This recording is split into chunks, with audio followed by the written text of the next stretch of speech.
So what is going on, guys? So the moment you've been waiting for, Blackstone analysis. Let's take a better look.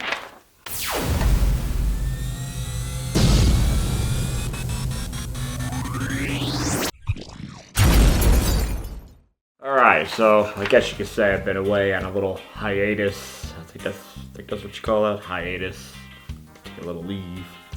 Anyways, work's got me a little busy. I joined this team called the JTE, the Journey to Excellence team with corporate, and man, they got me doing all this crazy stuff on my days off.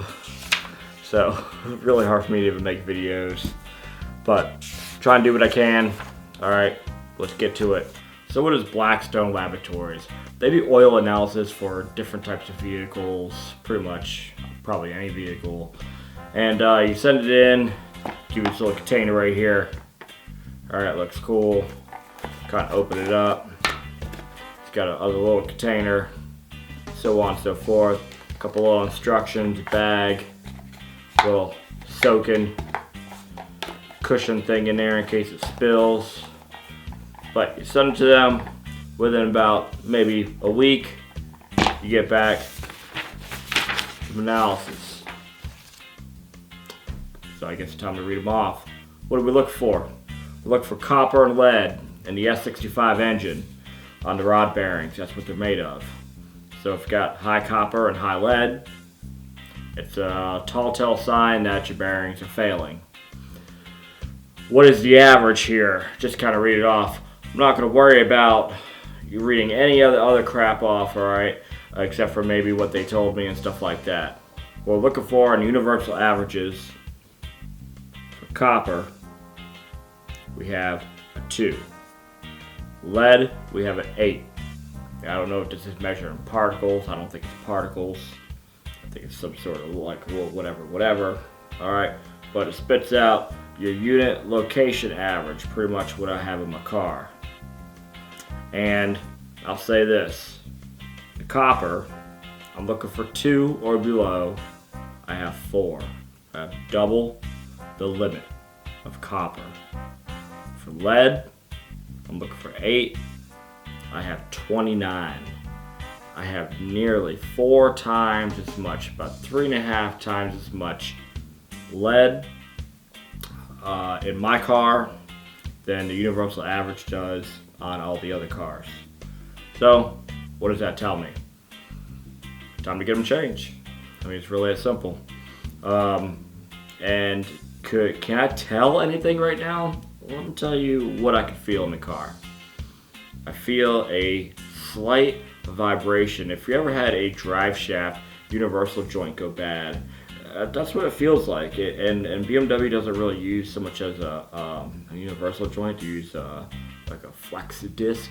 It's a little bit different device, and it usually causes a rattle too like that, but feels like it's coming from the front of the engine at the bottom, or just near the front of the car.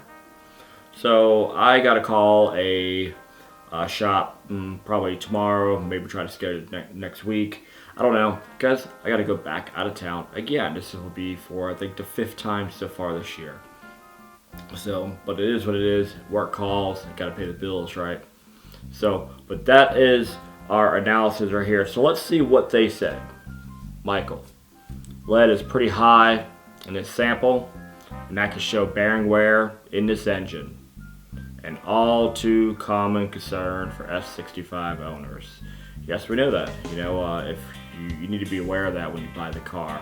I was aware that. I always tell myself stay away from the first year cars, but hey, I wanted what I wanted. It's the cheapest one I could find at the time, so I ran with it. It's been really, really good to me. You know, if I'm running at about 147,000 miles right now, almost 150,000. I don't think it's that bad if I have to drop a couple thousand into the car. Not a big deal. Averages show typical wear levels for this engine type. 5,700 miles on the oil. You ran a little longer, but that would explain all this lead. Now, we don't think sitting in your garage explains it either. Other metals are fine. The TBN is good at 3.5, 1.0 is low, and no contamination was found, but the lead is somewhat concerning. watch the oil pressure, listen for noises, check back in a shorter interval to monitor. So, you know, I mean, they didn't rush out and sit there and say go change them, but it's just something that needs to be done. I can feel the car idling, a little, I guess, heavy. Like I said, it's causing a little vibration. It tends to even itself out when it gets a little warmer, but I can still feel it. It could be a sign of the bearing clearance getting a little bit bigger or wearing, causing that vibration. So we'll see. Gonna call a couple shops tomorrow, keep you guys updated. Of course, I'll be doing a video if I take it down there. So I'm thinking in the next couple weeks, definitely within a month, it needs to get done. But that is the Blackstone Laboratories. I've heard of people's reports coming out great, and they still had bearing wear. Mine looks like shit, so I know I have bearing wear. I'm not disappointed by this at all, because if it was good and then my bearings failed, it'd be a different story. But I know it's bad, so I know my bearings are failing. At least the report is pretty much telling me what I need to be told. So I think this costs like maybe $25, $28. Really good investment for anybody who's looking to buy the E92 M3 or E9X M3. Just take it in and get it done. And, it never hurts. Even if you got low mileage on it, just never hurts to monitor your oil and see what it looks like. It's pretty good. And not a big deal. So well, there you go, guys. That's my video for today. Blackstone Laboratories. You know what? Buddy of mine, Entrepreneurs in Cars. He did a really good video on the Blackstone Laboratories. He actually got them on Skype and did a whole video on it. So check out his channel.